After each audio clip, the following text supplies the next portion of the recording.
everyone, and welcome to the 20s podcast. This is a podcast for the girlies in their 20s who are seeking a life lived to the fullest.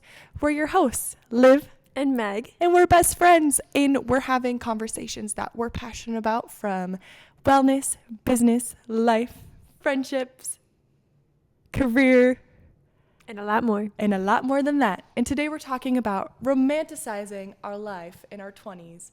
And we're just excited to talk all the things. But before we do, let's get things rolling with a classic. Hello, Buffalo. Hello, Buffalo is a thing that we do with our friends at the dinner table, or when we're just looking to connect a little bit on life and all the things. And it's as simple as sharing a hi that's going on in your life, a low, and just like a buffalo, it's a random thing. Can be anything. So Meg, what's your high-low buffalo? My high-low buffalo. I'll start with my high for the week. It was a full weekend this last week, but it was a good week. And so this last weekend, my mom and her fiance came into town from Thursday to Sunday to help Nathan and I work on some house projects. And they are just machines. Yeah. Like, they're absolutely insane. And the whole weekend, we were like, they just saved us months of work by what they helped us with, just because we're still learning so much about how to do things. To homeownership. Yes, and our house is old and needed a ton of electrical updates and that sort of stuff. And so Todd was an electrical engineer, and he just absolutely saved the day. God bless Todd and Wendy. And my mom is just a little working bee, queen. And is so like steady and calm. At one point, we realized that they had painted over wallpaper, and we accidentally pulled a piece off because of the painter's tape. And when you paint over wallpaper, it can peel off like the whole wall. So basically a whole wall peeled right off, and it had been freshly painted.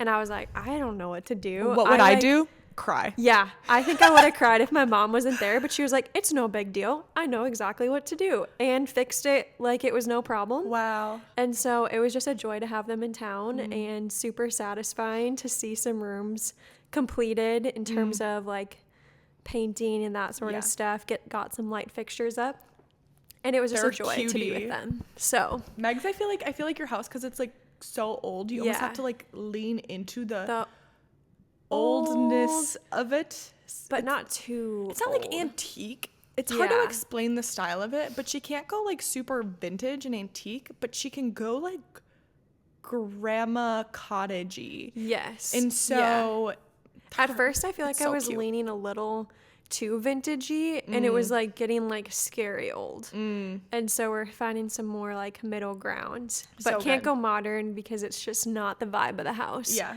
So it's been fun to play with it, and it's gonna be so fun when you guys actually get in there. Yeah, it's gonna be crazy. Literally in 2 months, I can't even. 2.5. It's 2 and 3 quarters. Crazy. But yeah, so that was my high. My low, I was a little anxious girly this last week, every once in a while. And, you know, sometimes you don't even like realize you're anxious until you're like anxious, and then you don't know when you're anxious until you're anxious. You don't know you're anxious until you're anxious. And then the thing you're anxious about happens, and it's fine. You're like, why was I even anxious? So I feel like it was just a good reminder of like when I'm feeling anxious or anxiety, just how important it is to like actually take my thoughts captive and try to like speak truth over myself and get to a more grounded place, because anxiety it literally helps nothing. Like, the worry helps nothing, and in the moment it feels like it's gonna help, like it's gonna like protect me from something or save me from something, and it just wreaks havoc on your mind and your body, and it does not actually help. And so it reminds me of Inside Out, the movie. Anxiety, Inside when Out she's like tornadoing around and like isn't sleeping at night, and she like thinks she's like fixing everything, but she's just causing destruction. That's kind of what it felt like. But that's so relatable. Growing. We are growing. My therapist was telling me, I just started therapy a few months ago, and she was talking about how, you know, we do things because maybe we had to do them to protect ourselves at one point, and now those protective mechanisms that are anxiety, they just no longer are serving you. No, they're no longer helpful. So you can just tell them to leave. And that's Bye-bye. hard though. Yeah. You no longer are serving me. Please go. Yes. Thank you for the In time. the name of Jesus. Anxiety, leave. Literally. Anyways, but it was okay. We worked through it. And then my buffalo is Liv and I and some of our guy friends went to a high school basketball game. Oh my gosh. I was like, what are you going to say? And it was a blast. Liv and I had the best time. We went and got ourselves like our own concession snacks beforehand. Yes. And they were the Unreal chocolate pretzels. Oh, I'll get them. They are so good. Like, they were absolutely phenomenal, and got the little like sour gummies. These things are so cracked. They're literally insane. Oh my gosh, I'm obsessed with you. Yeah, we had them for the first time on Thursday, and then got 2 more bags last night. Just the girl needs a little treat. But yeah, we had a great time at the high school basketball game. Yeah, Meg and I sat courtside. We did. The boys were like not even biased, so it was just Meg and I the whole game. Just vibing. And we were talking about the potential of our children being on the same sports teams together, and we're talking about how that's actually sounds like a really fun idea.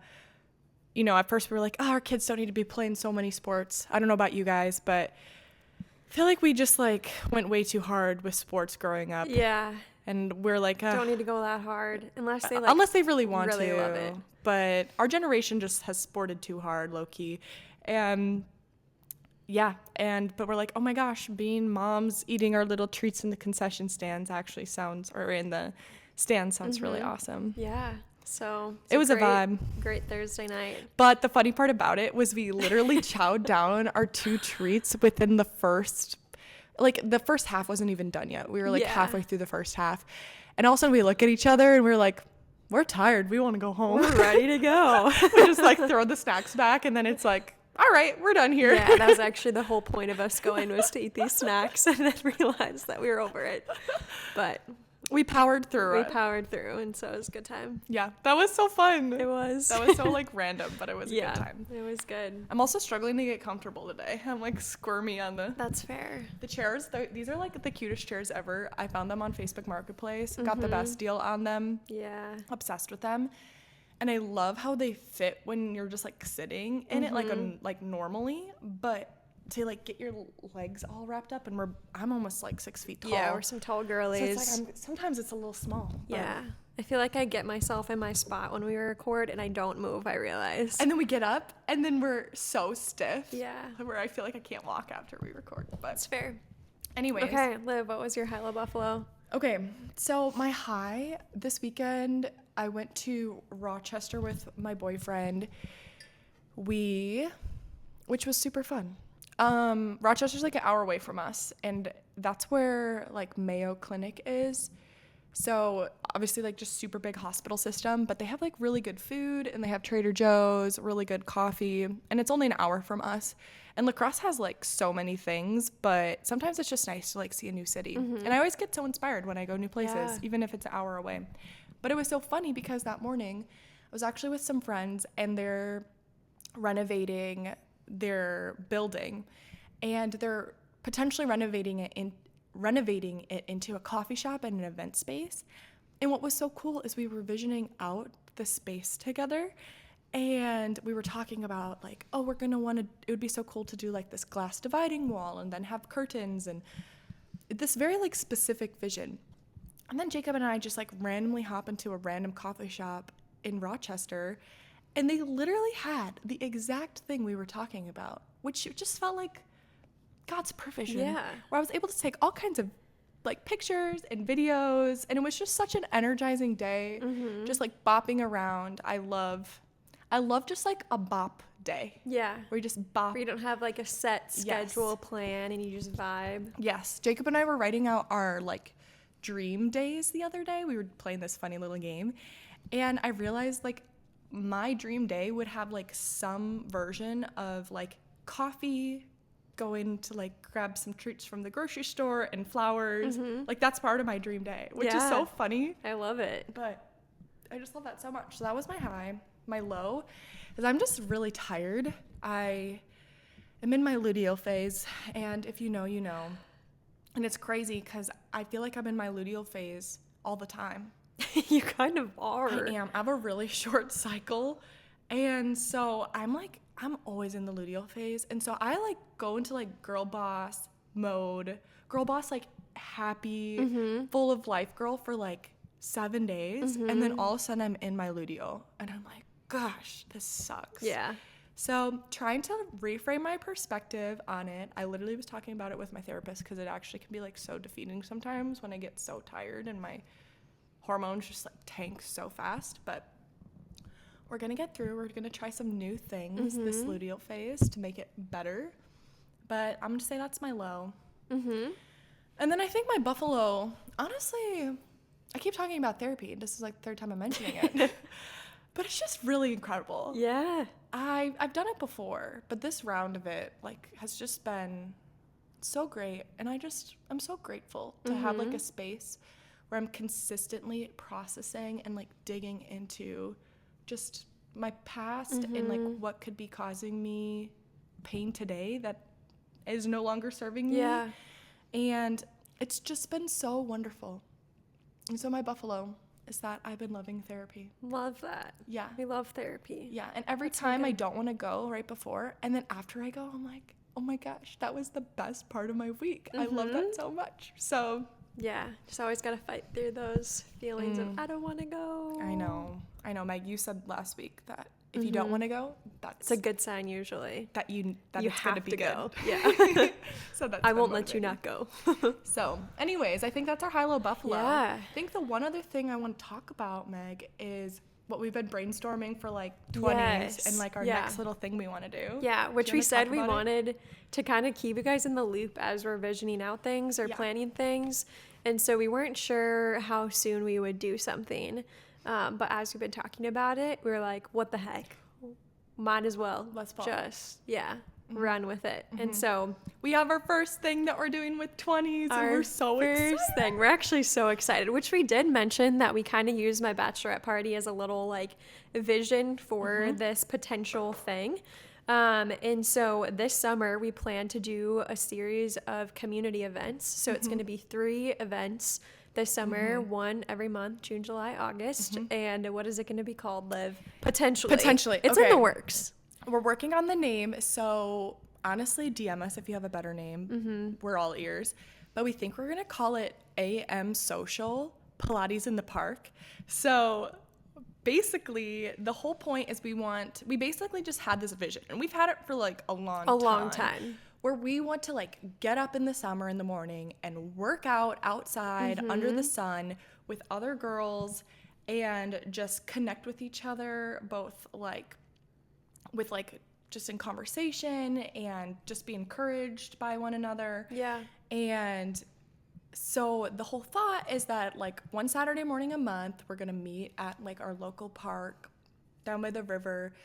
We're going to, do a Pilates class together and then maybe have someone like share some encouragement like with the girls, have time for all the girlies to connect. And then there's like a local business owner and she has like a coffee shop and she does like healthy smoothie bowls and stuff and protein shakes. And then the thought was for her to like be there and like everyone can like get a like protein shake in the morning and have just the summer vibes just be Good vibes. Good vibes. And so we're so excited about it, and we spent some time on Friday like actually planning it out, and we're just gonna do it. So right now the name is AM Social Pilates in the Park, but if you guys have any better ideas, please let us know. So we're going to be chugging away at figuring out some logistics of it. Yeah. And so we just got to figure out some park permits and that sort of thing. And just kind of figure out how to make it even special. Yeah. Where we're like, should we do some sort of like tote bag for everybody that they can like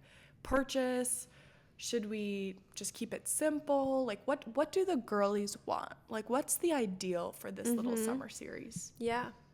So we still have a lot of brainstorming to do. But it's happening. Like we're dead set on it's happening. Yeah. So stay tuned for more updates about Pilates in the Park. And if you have any ideas, like for real, please let us know. I feel like it's so fun, like the idea. We love hearing your feedback Yeah. in general. And so we're like for real, just like all ears if you have any great ideas. So yeah, leave some comments or DM us on Instagram. We'd love to hear them. yes, I'm so excited. I literally could cry. I probably will cry because I'm just going to be so happy. Yeah. So Yeah.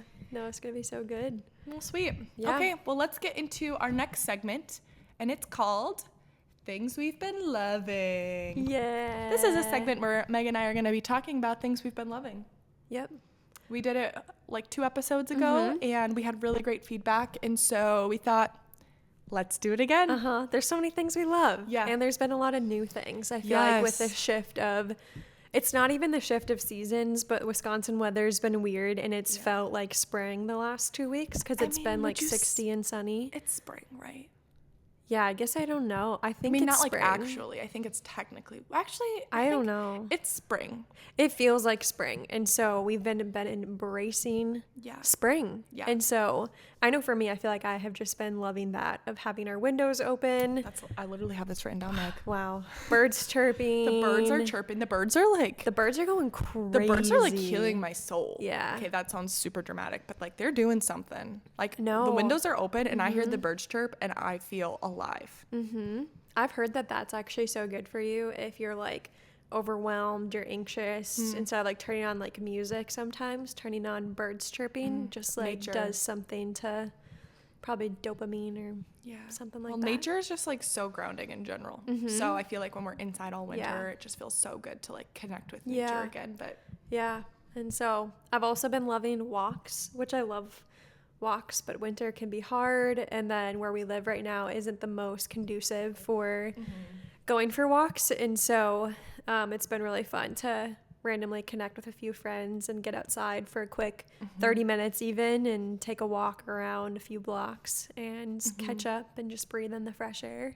So I've been loving that and look forward to many more walks to come. walks are so good. Yeah, honestly, what I have written down and what comes to mind is like just getting the windows open. Yeah. Like that has been the thing I've been loving most is just, and it'll be like probably too cold and the windows still go open in our house, but Yeah. The other day, day. they got left open all day, and which actually was a good thing. It was good to get the fresh air in here. But when we came back at night, I think it was like 50 some degrees in our so apartment. cold. I was freezing that night. I slept in a sweatshirt. Yeah, it was perfect, but I could sleep in like 50-degree weather, and that would be like my ideal.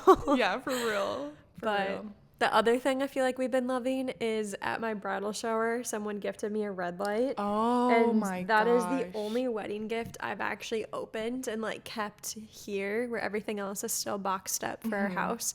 And it's been just so fun to use it and to just sit in front of it. It feels so good. It feels so good. It's so calming. It's like you set a timer for 5 minutes and you can just pray or meditate and just like have to sit there because your eyes are closed when you do it, and it is incredible. So it's been fun to implement that into the routine. That's so good. I love that so much. Yeah.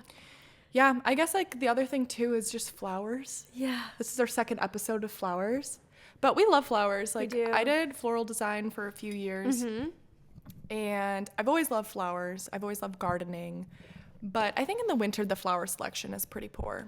And so it's just been so sweet finding some like pretty tulips and just like having flowers in our home where I feel like we're literally going to do this every week and just spend the $15. Especially if you have a Trader Joe's by you. You have quite literally no excuse to. I mean, they have flowers that are like $3. And they just bring so much life and make me so happy. And I love color so much. Like Meg's like our neutral queen. Yeah. And I am a color girl. Like I literally could just like eat color, if that sounds right.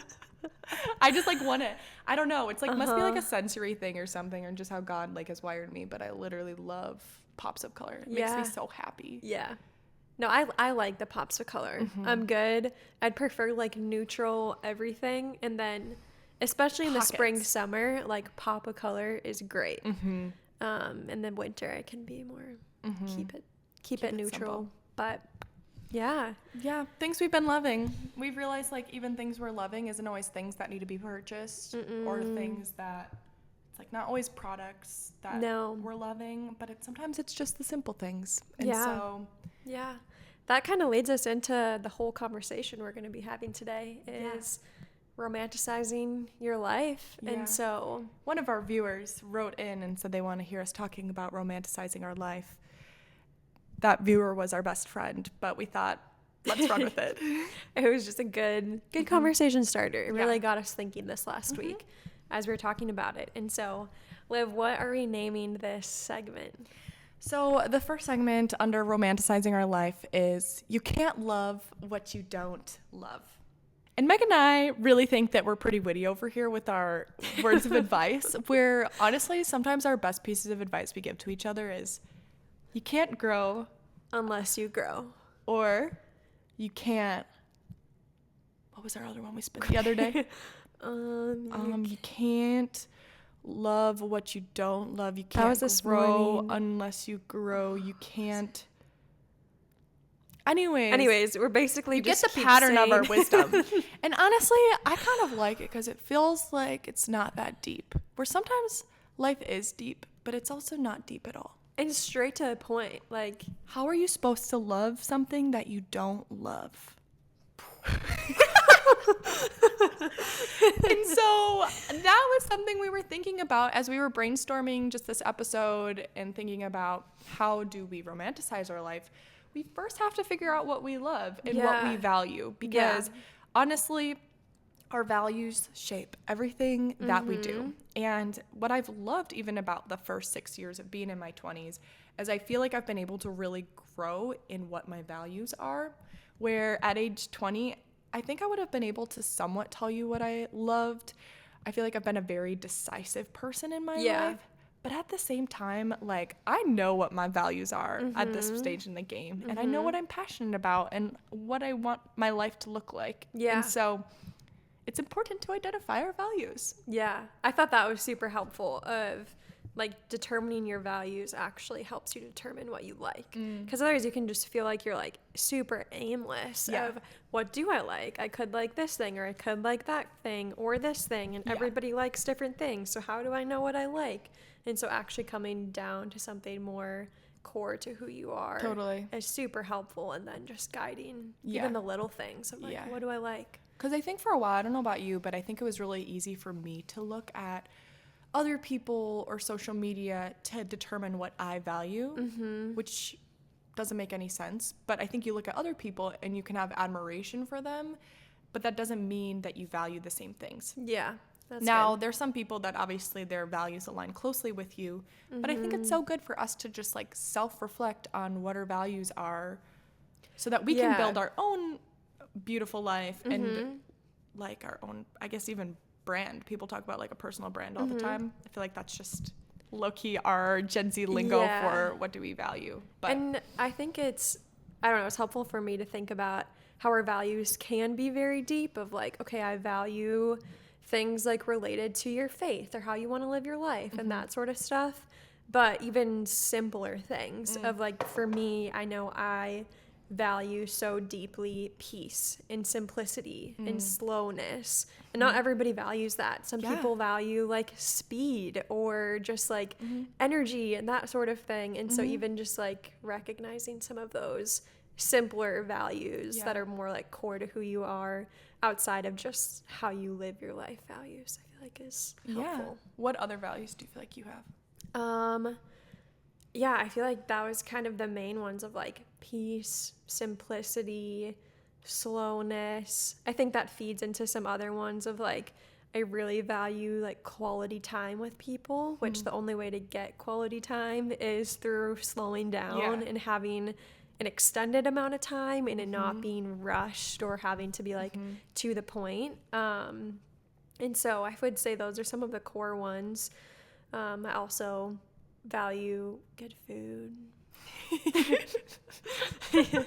Really good food. Really good food. That's for sure one of my values. Yeah, and, like, I've grown into this value, I would say, of, like, valuing good quality nourishing food that we get to cook at home. And in that, it's, like, a very slow, long process, which has become super restful as well. And so it's definitely been something that has been a developed value. I think you bring up a good point, a developed value, because I feel I think something that's interesting is we have to like slow down and be aware. Like awareness is so important For sure. in figuring out what we value. Yeah. And I know you have some good stories too about how you've gained awareness in your life. I feel like you got to talk about it because I think the girlies will relate. Yeah, I feel like what Liv was saying before, how she's been someone who it's been easier for you to determine what you like, or you're pretty decisive, and making decisions is easy. And I feel like since growing up together, you've always been someone that has known what you like and who you are, and you're very confident in just running with those things. And I've definitely been very different than that. I feel like growing up, I was just the follower. Like, I just kind of trailed behind everybody and was like, I like what you like. I'll do what you do. I'll wear what you wear, which is funny. We have some funny stories of that growing up. We actually should, because I would just copy Liv like crazy, and I would drive her so nuts. Mad. Which is like, that's a me problem. Yeah. But yeah, growing up, we would like, all of a sudden I'd like buy something, and then Meg would buy it, and I'd be like, that turd. I'm gonna get you. But it honestly, like, it just really stemmed from me not knowing who I was or what I liked. And so I felt like I just had to follow and copy what everybody else was doing, because I just lacked knowing who I was. And so I think for me, I realized a lot of that came from a place of insecurity, social anxiety, fear, and really just lacking a sense of like strong identity. And so I feel like over the years, Liv has watched me have a few like life crises where I'm like, who am I? What do I like? Like, who even? So real. Yeah, like literally just feeling so paralyzed of like, who am I? Who am I? What do I don't know who I am. What do I like to do? What do I like to do? What do I like to wear? And having to actually just give myself space to like write those things down and think about it, of like, do I like playing tennis? Do I like playing pickleball? Do I like going for a walk? And it sounds silly, but I actually have to think through these things and like determine if I like it or not, to even, I don't know, shape how I live and the things that I decide to do. And so I definitely have had a few of those moments over the years of kind of freaking out and being like, who am I? But every time I've come back to it and made this list of the things that I like and the things that I value, it's always been the same. There's some things that have changed a little bit, but I've really figured out that there's some of these like very core things to who I am. And now it's encouraging if I can go back to this list that I've created that I have on my phone that is literally like, who is Meg?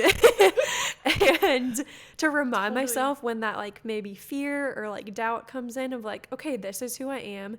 This is how God created me. This is good. This is a good thing. And so that has helped a ton. And I really think the core of that is probably what I just said, of recognizing that who God has created me to be is good.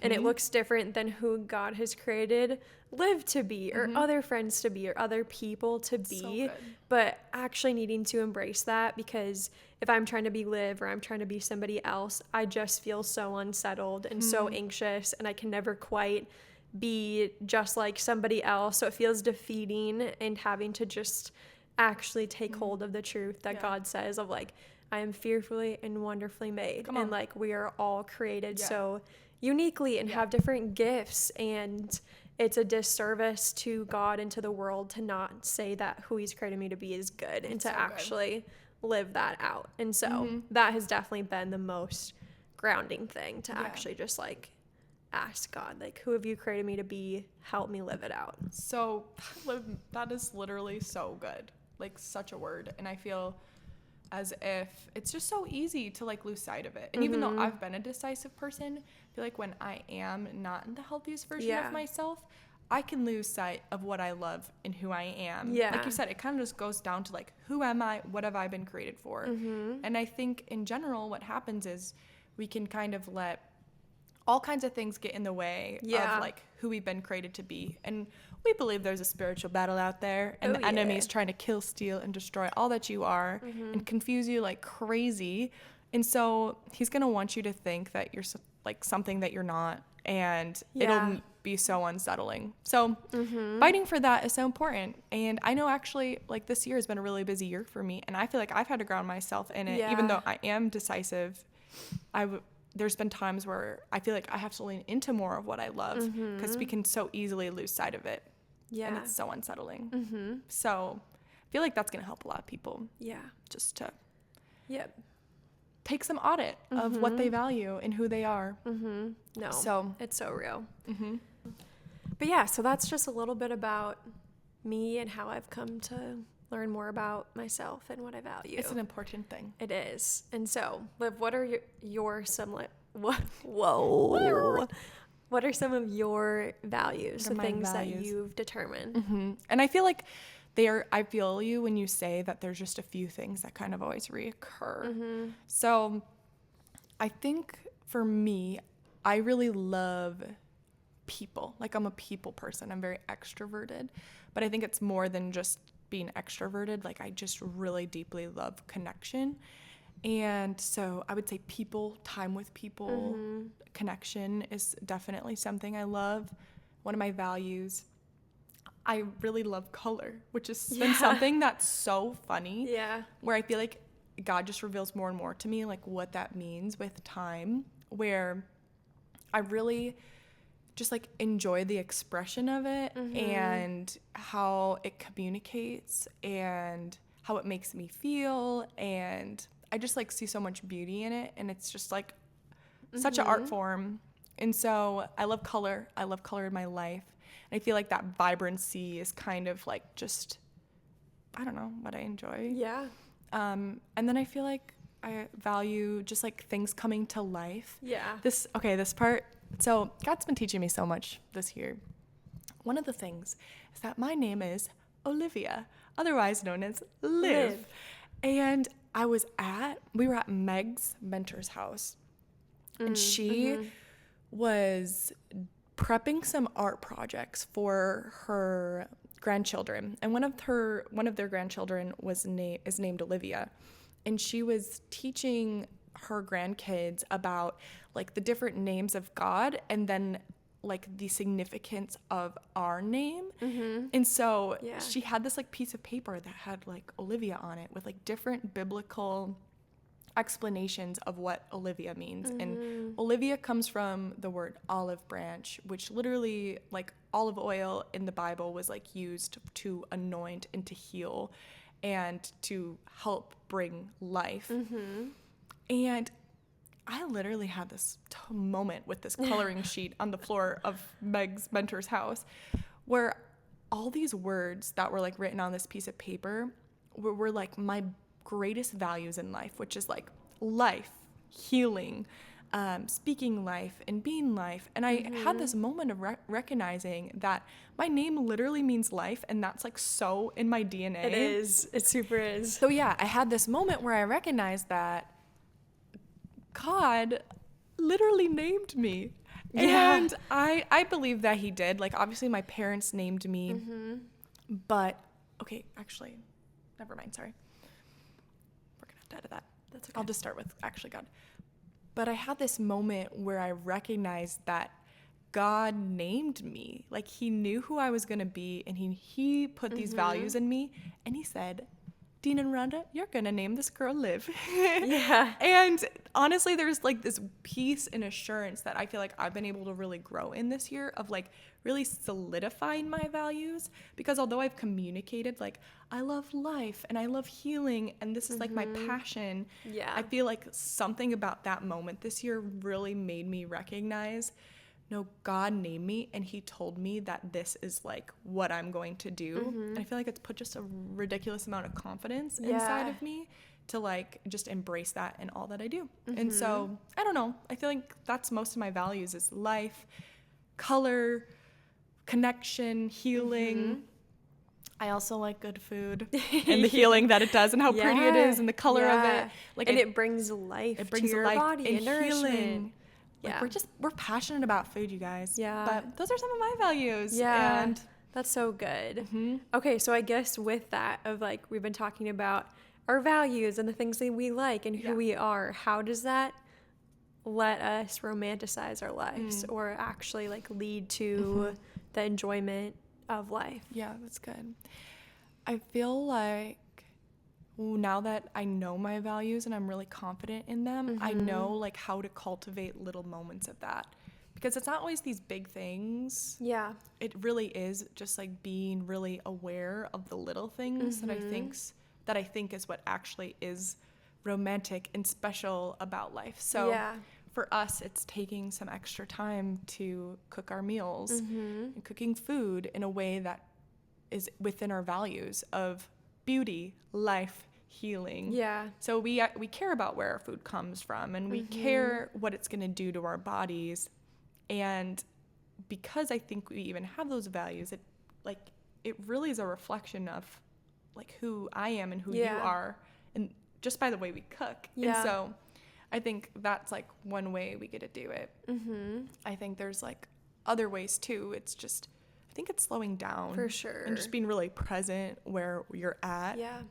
Where all of a sudden I start to recognize like how beautiful life is, and kind of have these like little moments of like, oh my goodness, my coffee, like the froth of my matcha is like so cutesy, and like this is bringing me so much life, and it's making me so happy, and I'm gonna capture that, and I'm going to like be present with it.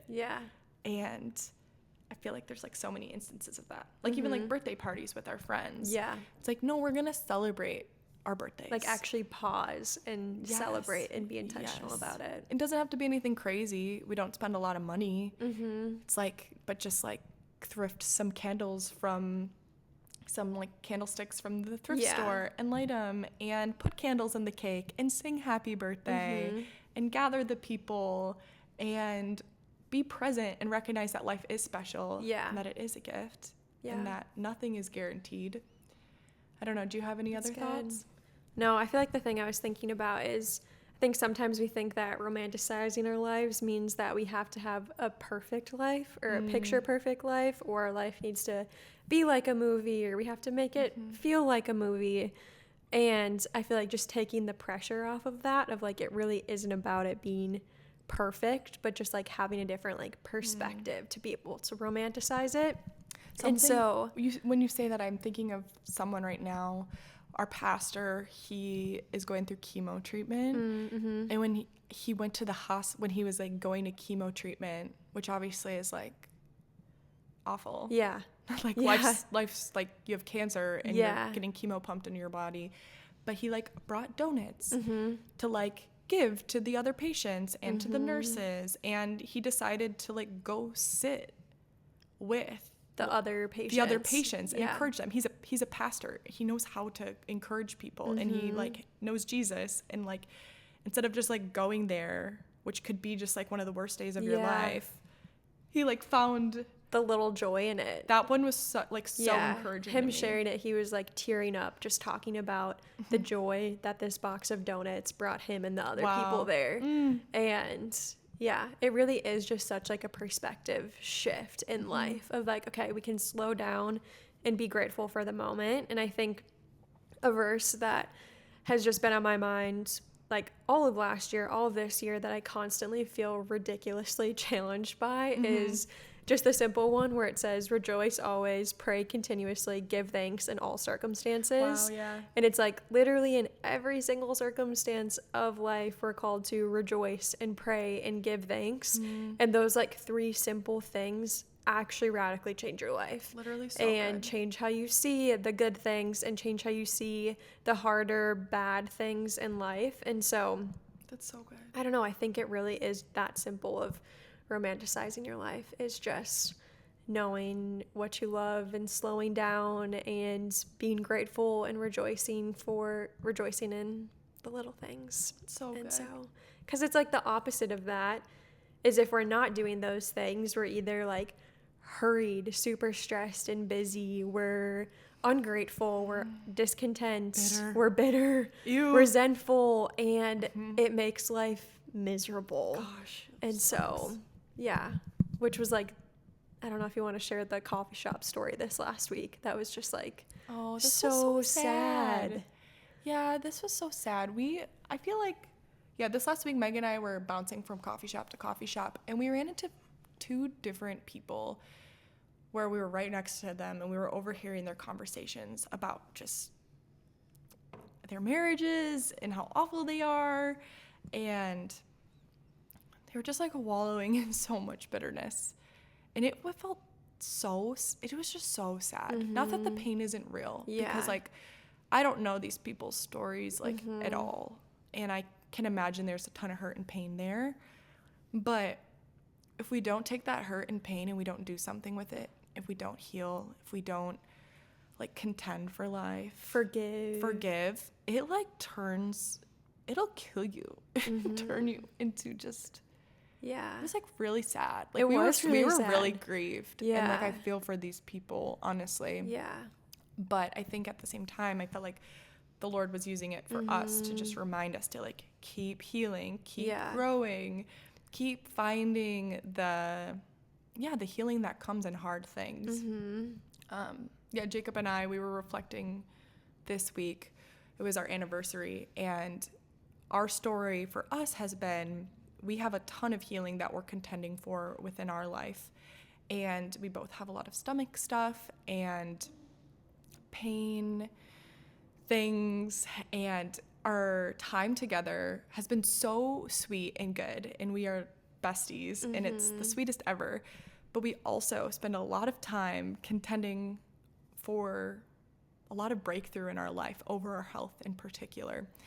And when we were reflecting, we recognized like our relationship hasn't been one where we've been able to travel all over the place or go on a bunch of dates out downtown, because we're both like in seasons where we need to save our money. And the other part in it is that we both have stomach stuff, so eating out is not good for us.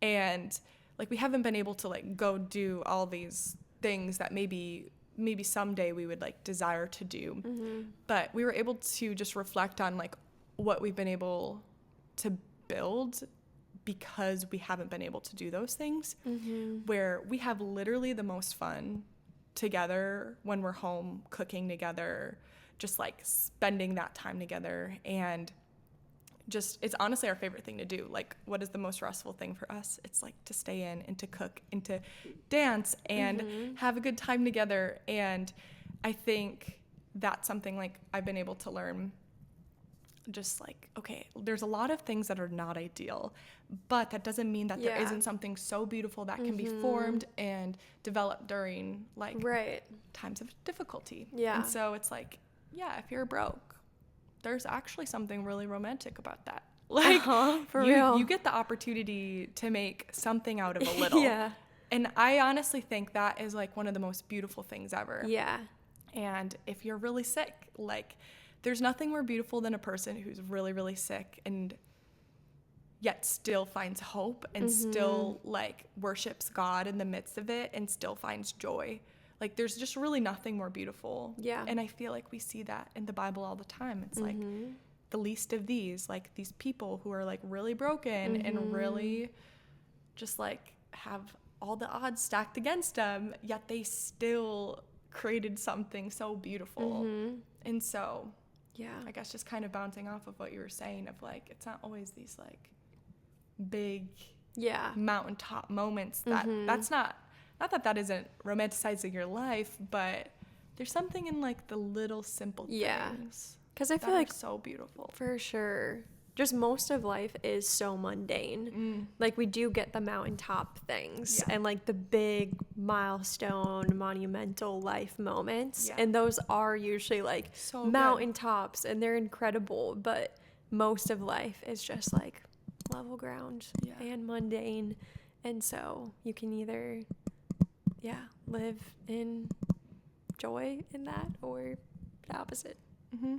And the Lord rejoices in the small beginnings. Amen. No, that's good. I even love you guys in your house right now. Like, it's like, this is not going to be their forever home. It's like, it has a lot of work to be done. And she's quirky. But like, kind of like how you guys are making it so special and cutesy. And it's like, okay, you don't have to have like the most expensive house on the block. And it still can be like the most special one on the block because of like the love you pour into it and the thought you pour into it. Because you're doing it together. It does make it so special. I think it's been sweet with the house. We have no furniture in there right now. Like, it's just like an empty house because it's like a construction zone. And so we have one table with a shower curtain, or like a curtain, I don't know if it's a shower one or a regular one, as our like tablecloth, and one lamp in the house, and we sit there and we'll have meals together, or we'll just sit on the floor and just hang out and talk.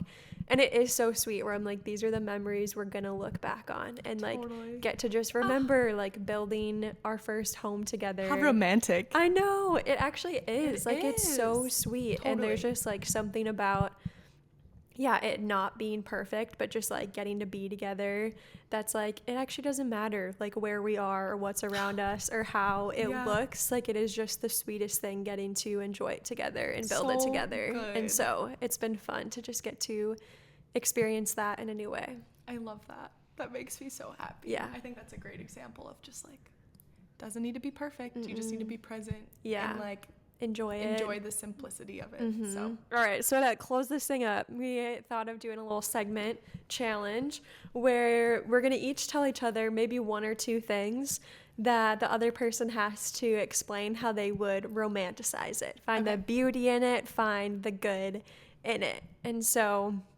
Liv, do you want to start? I have none of them written down, so I actually need you to just say all of them, and then together we can decide. Yeah. See, I didn't write them down.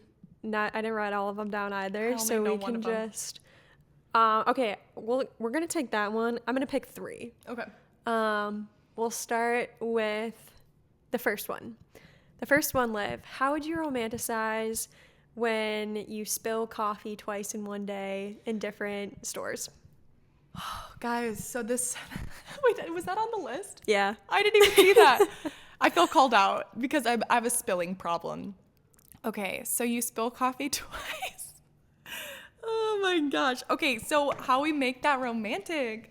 First thing you got to do is laugh at yourself. You have to laugh. You got to like find the joy in it, and you have to laugh. Like, if you don't laugh, you're going to cry, honestly. And I'm just from experience, like, laughing is important and it's good for us. And so you got to get some good giggles. Build a sweet connection with the Target employee. Yes. That would be the next thing that you have to do. You never would have met that person. I never would have met that person. And they oftentimes will be just probably the most gracious, wonderful person ever. And just think about it. It's coffee and it's not vomit. That big of a deal. You know what I mean? Yeah, it could be a lot worse. Could be a lot worse. That would be another way to romanticize it. And then I think the third thing would be you might as well just capture it, because other people it's can relate. Relatable. And we can build connection through our spills. Yep. And so I've realized that about myself. I'm a spiller. I don't know what it is. I just have an ability to spill things super easily. But there are other spillers out there who can connect with me. And so that's how I'm romanticizing spilling my coffee twice in 2 different stores. But that day, this is a true story too. And it did happen. So the thing about Target, I spilled my drink at Target. And the employee who helped me clean it up, they were like, oh, the Starbucks will literally replace it for you in the store. And I was like, no way. They're going to literally replace my drink. So I go get another drink. And then that drink, we went to Home Goods, and I spilled it in Home Goods. Yep. That was a true story. It was a memorable day. I would not have remembered that mundane shopping day if it wasn't for the spill. But now it's like such a sweet friend day to look back on, of like, oh yeah, we bopped around. I don't know what we bought, but we had a good girl fun day. We did. And laughed at the spilling drinks, and it was great. That's so true. I don't know if I would have remembered it if it wasn't for that. So okay, Meg. The only one that I can remember written down, and I was like, hey, this might be too much, we shouldn't share it, but we're going to. How do you romanticize having a really bad tummy ache? And wait, should I say the word? Yeah. I'm embarrassed. Well, how do you romanticize having diarrhea? Okay. I didn't want to share. I really think this one is, in the moment, it might not be good. It might not be pretty. It might not be romantic. One, I think you gotta laugh again. Like, you can just laugh about it. Sometimes it's uncontrollable. Poopy. It's silly, funny, poopy. I should have said that. But, tummy. You know, it makes you grateful for the days that you have good poops. So, a word, Meg. It just brings you more gratitude for the days that aren't like that. Yeah. So that would be how I would romanticize it. Love it. Any other additional thoughts? I would pour a nice warm glass of peppermint tea sip on that. Calm the tummy down. Think about how yummy that tea is. I don't know. This one's a little tough. Maybe get some essential oils up in there. Sorry if you're uncomfortable by poop.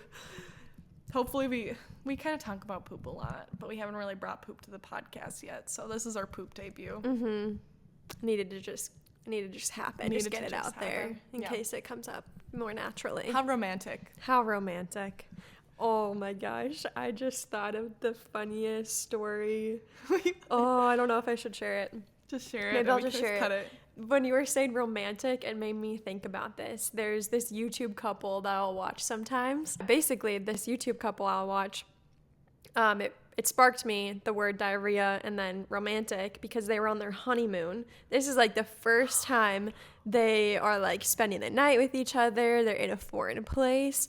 And this girl gets diarrhea really bad. Oh no. She doesn't make it to the bathroom. She poops on the floor. She pooped in the sink because she was so desperate and couldn't make it to the toilet. Oh no. And then she gets to the bathroom. She passes out because she is ill. And her husband, who they're married maybe 4 days, wakes up to finding poop everywhere and her on the floor in the bathroom. So I don't know how you romanticize that one. We're praying that doesn't happen on my honeymoon. Oh my gosh. Honeymoon poo-poo. Honeymoon poo-poo. How romantic. How romantic. Anyways, we're going to end on a different one. So the third one, Liv, is how would you encourage people to romanticize things like doing the dishes or laundry? Well, the thing about dishes for me is the sore spot. I don't like doing dishes, but I would say get a good dishes routine down. Like, for instance, I'm always changing up my dishes tools. I recently got the Scrub Daddy wand, and I've been loving it. I love the Scrub Daddy products. They're the best. I think, obviously, one of the most romantic things to me about washing dishes is doing it with others. Because growing up, all my siblings, we would, like, wash dishes together every meal. And I feel like those were some of my best memories, even though I hated doing dishes. But I think it's like trying to make it special, putting on music, doing it with others. Instead of having roommates have it be like, you do it, then you do it. Like, help each other out and just do it together, because makes it go by. Many hands make light work. And so that's my thought. I feel like laundry to me is a little bit more romantic, even though I don't love putting it away. It still feels a little bit more like I like folding towels and I like making it actually look good. I feel like that helps me keep it like special, where it's like, ooh, this is like so satisfying. I don't know. What are your thoughts? No, that's all good. I would say doing it with people is super helpful. Even with people. Like, there's times where you're like, you want to come sit in my room with me while I fold my laundry, and we just chat, and it makes it so much better, and even helping each other out in that. And it's a reality. It has to get done. Like, exactly. This is life. Like, we make messes. So it's like, are you going to have a bad attitude about it and be a slob, or are you going to just like do it and be happy and not have a bad attitude? Honestly, it's like, we make messes, so you might as well have a good attitude about it. I think that's the other thing I was gonna say is there was something I learned, I don't know, 6 months or a year ago that's been really helpful for things like dishes or laundry or groceries, these things that can seem like chores or feel like chores, of not thinking about them as chores, but as just like rhythms of life and a part of life, because you're always having to do them and they're just always a part of your life. And so I feel like even just thinking about it of like, this is just part of the rhythm has taken it away from just being like, oh gosh, this is like a chore I need to do. And so we live in the US. And it's like, we got laundry machines and we got clean running water. I mean, not trying to get deep, but I feel like sometimes we all need to eat some humble pie and be like, come on, girl, you're washing your dishes with your non-toxic soap. And you eat just because you were able to eat a really good meal and because you have clothes running to wear. Water. Come on, girl. Do your dishes. Let's not be ungrateful. Discontent. So before we end our podcast, what is your 20s takeaway for the day? Yeah, so my 20s takeaway is going back to what I was talking about before, but I would say the little nugget is that romanticizing life isn't about perfection, but perspective. So good. And so you don't need to worry about making everything super aesthetic or perfect or having just this like false perception of this perfect life, but really just having a heart of gratitude and having the right perspective and practicing contentment and finding the little joys in life. I love that. That's so good. Yeah. What about you? I think I'm going to do more of like a call to action of just encouraging everyone to find something this week to romanticize. It's simply just like finding a way to make a moment that's ordinary feel magical, whether it is doing dishes or whether it's like you just like being really present while you're working and taking in the sunlight as it pours through the windows, or just being slow with your coffee routine in the morning. I don't know what it's going to be, but I just want everyone to be intentional about trying to find a little bit of magic that is in the day-to-day. That's so good. So with that, that is today's episode on romanticizing our life. We'll be back this coming Wednesday with another podcast. Be sure to like this if you're on YouTube, but to our Spotify listeners, we really need some love so that people can actually see our podcast when they type in 20s podcast. So if you wouldn't mind giving us a rating and giving us a comment on this episode, that would mean the world to us. Yeah. All right, everybody. Yay. That wraps up today's episode. Have a great week. Bye.